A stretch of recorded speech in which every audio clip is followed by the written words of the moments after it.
वैभव खेडेकर यांचं मनसेतून निलंबन करण्यात आलेलं आहे। खरं तर नियमांचं उल्लंघन केल्यानं बडतर्फ केल्याची माहिती असून वैभव खेडेकर भाजपमध्ये जाणार असल्याची चर्चा आहे। गेले काही दिवस आणि काही महिने खरं तर वैभव खेडेकर नाराज असल्याच्या चर्चा होत्या।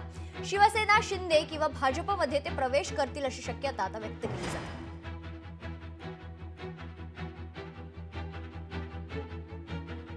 या संदर्भात सविस्तर माहिती जाणून घेऊयात। आमचे प्रतिनिधी भूषण शिंदे आपल्या सोबत जोडले जात आहेत। भूषण, काय सविस्तर माहिती?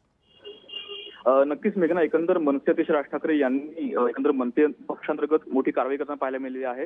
वैभव खेडेकर यांना सध्या तरी पक्षातून हकालपट्टी दिली आहे आणि एकंदर वैभव खेडेकर यांचा पुढचा प्रवास, राजकीय प्रवास नेमका कसा असेल आपल्याला अजूनही ठाऊक नाही, त्या संदर्भात अजून कोणती स्पष्टीकरण नाहीये।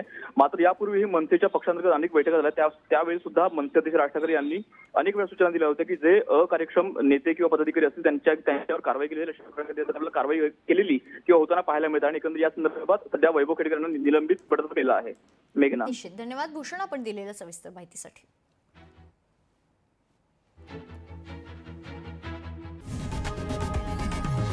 लोकशाही मराठी ऐका, पहा, जागरूक रहा।